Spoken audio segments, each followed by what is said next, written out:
ఇతరుల క్రెడిట్ దొంగిలించడమే జగన్కు ఉన్న ఏకైక క్రెడిట్ అని మంత్రి ఎన్ఎండి ఫారూక్ అన్నారు.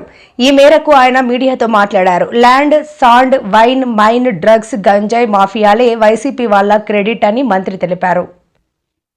ఆయన క్రెడిట్ ఏమి మనకు నంద్యాల మనం చూసాం. కడప జిల్లాలో ఆయన సొంత జిల్లా, ఆయన ముఖ్యమంత్రి. అక్కడ ఆయన మైనార్టీలకు చంద్రబాబు నాయుడు గారు ఉన్నప్పుడు 25 కోట్ల రూపాయలు కేటాయించి అక్కడ కడపలో మనకు హజ్ హౌస్ ఏర్పాటు చేయడం జరిగింది. ఆ హజ్ హౌస్కు ఇంకా 10 కోట్లు 12 కోట్లు ఇస్తే కంప్లీట్ అవుతుంది. ఆయన ముఖ్యమంత్రి సొంత జిల్లా సొంత ప్రాంతంలో దానికి మిగతా ఇచ్చే కావాల్సిన డబ్బులు ఇవ్వకుండా దాన్ని శిథిలావస్థలో పారేసినాడు. అది ఆయన క్రెడిట్. అది సొంత జిల్లా చెప్తాడు ఆయన. రాయచోటిలో ఇందాక వచ్చే పటిషన్లు ఉన్నారు రేణు రవి గారు. రాయచోటిలో షాదీఖానా కావాలా, షాదీఖానా శిథిలావస్థలో అయిందని. రాయచోటిలో షాదీఖానా కూడా చంద్రబాబు నాయుడు గారు ఉన్నప్పుడు నేనే స్వయంగా పోయి ప్రారంభోత్సవం చేశాను, నేనే డబ్బులు అలికేట్ చేశాను. అది ఇప్పుడు శిథిలావస్థలో ఉంది. ఇప్పుడు ఏం చేసినట్టు క్రెడిట్ ఇవ్వాలి నాకు? ఏం మనం ఏ రకంగా ఈయనకి ఇవ్వాలా? ఏం నోబెల్ ప్రైజ్ ఇవ్వాలా ఈయనకు? ఘనకార్యాలు చేసినాడని చెప్పి ఏం ఘనకార్యం చేసినాడా? రాయలసీమకి నీళ్ళు ఏమని తెచ్చినాడా? అసలు ఏం పని చేసినాడు? అన్నీ దుర్మార్గమైన చర్యలు. రావడం రాత్రికి ప్రజావేదికను కూల్చేసినాడు. అతని క్యారెక్టర్ ఏ రకంగా ఉంటుందో మనం ఆలోచించుకోవాల్సిన అవసరం ఉంది. కాబట్టి ఈరోజు క్రెడిట్ రాష్ట్రం 5 ఏళ్ళు పరిపాలన చేశారు. అండర్వేర్ కూడా పారిపోయేలా చేశావు. కాబట్టి ముఖ్యమంత్రిగా ఆయనకు కనీస బాధ్యతలు ఉన్నాయండి. రాయలసీమకు నీళ్లు మళ్లించాలని చెప్పి ఒక ఆలోచన వచ్చిందే. రాయలసీమ ప్రాంతంలో కుప్పం వరకు నీళ్ళు తీసుకుపోయినారంటే చంద్రబాబు ఘనత. ఈరోజు హంద్రీనీవా ప్రాజెక్టుకు నా పైసా కేటాయించాలి ఆయన. హంద్రీనీవా ప్రాజెక్టుకు మధ్యలో నిలబడిపోతే 5 ఏళ్ళు ఒక్క పని చేయలే. చంద్రబాబు గారు నడిచిన తర్వాత మళ్ళీ ఈరోజు నీరు ఎంతవరకు తీసుకుపోయినారు? కుప్పం వరకు నీళ్ళు పోయినాయి. అది ఎవరి క్రెడిట్? ఈయన క్రెడిట్ ఈయనకి ఇవ్వాలన్నా చంద్రబాబు గారికి ఇవ్వాలన్నా?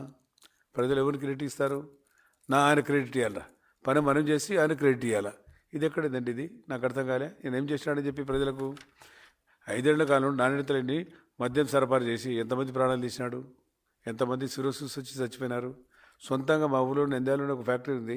ఆ ఫ్యాక్టరీలో తయారు చేసి ఆ ఫ్యాక్టరీ నుంచే మీరు సరఫరా చేశారు. నేను 2-3 సార్లు రైడ్ చేశాం దానికి. అయ్యా మద్యం ఎక్సైజ్ డ్యూటీ కూడా కట్టకుండా బయటికి తీసుకొస్తున్నారు, పచ్చి సరుకు వద్దు, చనిపోతారు జనం అని ప్రొటెక్ట్ చేశాం. గవర్నమెంట్ హాస్పిటల్ స్టాటిస్టిక్స్ తీసాం, ఎంతమంది చనిపోయినారో స్టాటిస్టిక్స్ కూడా మన పార్టీకి పంపించాం మేము. అది ఆయన క్రెడిట్ ఇవ్వాలా? ఏం చేసినాడని క్రెడిట్ ఇవ్వాలని చెప్పుకుంటే ఆయనంతా కానీ క్రెడిట్ నేను ప్రపంచంలో నేను పేరు చెప్పకూడదు, కానీ ఇట్లాంటి క్రెడిట్ ఇస్తే దేశం పరిస్థితి ఏమి, రాష్ట్ర పరిస్థితి ఏమి? కాబట్టి ఈయన చాలా 5 ఏళ్ల కాలంలో గనులు దోపిడీ చేశావు. ఓబులాపురం గురించి వాళ్ళ ఆయన దోపిడీ చేశా. ఇప్పుడు ఈయన గనులకంతా దోపిడీ, వాళ్ళకి కావాల్సిన అందరికీ దోచిపెట్టేసినాడు. ఇప్పటికీ వాళ్ళ పేరు మీద జరుగుతారు కోట్లను తెచ్చుకొని. దానికి క్రెడిట్ ఇవ్వాలా? ఎక్కడ నేషనల్ హైవేలు ఎక్కడైనా చేసావా? ఆ ప్రభుత్వంలో తెలుగుదేశం ప్రభుత్వంలో గతంలో 5 ఏళ్ళలో 2018-19 శాంక్షన్ వర్క్స్ మధ్యలో నిలబడిపోయినాయి. ఇప్పుడు ఈయన కంప్లీట్ చేయడానికి వచ్చింది, కంప్లీట్ చేస్తూ ఉన్నారు. దాని క్రెడిట్ ఎవరికి ఇవ్వాలా? తెలుగుదేశం ప్రభుత్వానికి ఇవ్వాలా, ఆయనకి ఇవ్వాలా? ఆయన ఏం చేసినాడని క్రెడిట్ ఇవ్వాలా? ఎవడన్నా సొంతంగా చెప్పుకుంటాడు నా క్రెడిట్ అని చెప్పి? నేను ఎవరిని చూడలేటోళ్ళను సొంతంగా నా క్రెడిట్ అని చెప్పి ఈయన చెప్పుకుంటున్నాడు అంటే ఎంత సిగ్గుచ్చేట్టు. ఏం పని చేసామని చెప్పాలా? ఈరోజు మీకు అన్ని రిజర్వాయర్ అన్నీ ఫుల్గా ఉన్నాయి. చెరువులన్నీ చైన్ ఆఫ్ ట్యాంక్స్ ఉన్నాయి రాయలసీమలో. ఆ చైన్ ఆఫ్ ట్యాంక్స్ అన్నీ నింపి వ్యవసాయానికి నీళ్ళు ఇవ్వడం జరుగుతూ ఉంది. వ్యవసాయం మొదటగా ఖరీఫ్ అయిపోయింది, రబీకి కూడా జన్మాడుతున్నారు. అది ముఖ్యమంత్రి దృష్టికి తీసుకురావడం జరిగింది. మీరు ఎప్పుడైనా రబీకి నీళ్ళు ఇచ్చినావా? ఏడన్నా ఇచ్చినారా? నువ్వు శంకుస్థాపన చేసావు రిజర్వాయర్లు. ఏమైనా ఈ రిజర్వాయర్లు గుండ్రవులు ఏమైపోయిందే? నంద్యాల దగ్గర దొరాసి దగ్గర చేసావు. కుందు మీద నీళ్ళు చేస్తే కడప జిల్లాకు కొంతవరకు నెల్లూరు జిల్లాకు నీళ్ళు వస్తాయి. ఏది స్థుదా పథకం మీద పని ఏమీ లేదు. దానికి క్రెడిట్ ఇవ్వాలా? ఏం ఘనత చేసినాడని సాధించినాడని చెప్పి తనకు తాను, నేను ఎవరిని ప్రపంచంలో ఎట్టని తనకు తాను ఇవ్వడం, నా క్రెడిట్ ఇవ్వండి చెప్తాడు ప్రజలకు.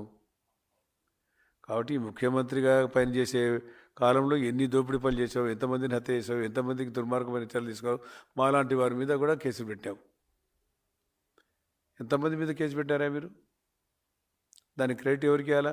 జగన్మోహన్ రెడ్డి గారికి ఇవ్వాలా?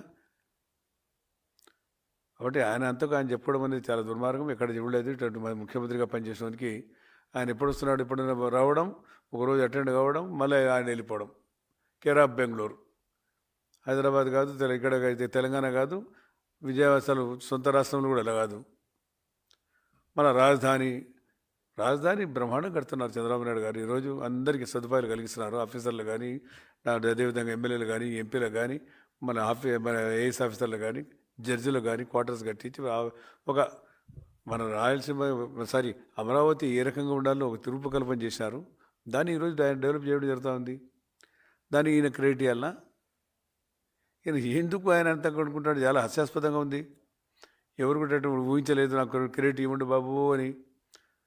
ఈయన ఒక సర్టిఫికేట్ ఇవ్వాలి మేమైనా తయారు చేసి తెలుగుదేశం పార్టీ తరఫున. ఆయన బ్రహ్మాండమైన పని చేసినాడు. క్రెడిట్లు ఇవన్నీ రాసి భోగాపురం ఆయన తెచ్చినాడు. అదేవిధంగా విశాఖపట్నంలో మన స్టీల్ ప్లాంట్ కూడా నిర్మిపోయింది. స్టీల్ ప్లాంట్ ముఖ్యమంత్రి గారు చంద్రబాబు నాయుడు గారు పిలిపించి ఆ స్టీల్ ప్లాంట్ను ప్రైవేటైజ్ కాకుండా చేసినారు. దాన్ని నిలబెట్టడం జరిగింది. అది ఘనత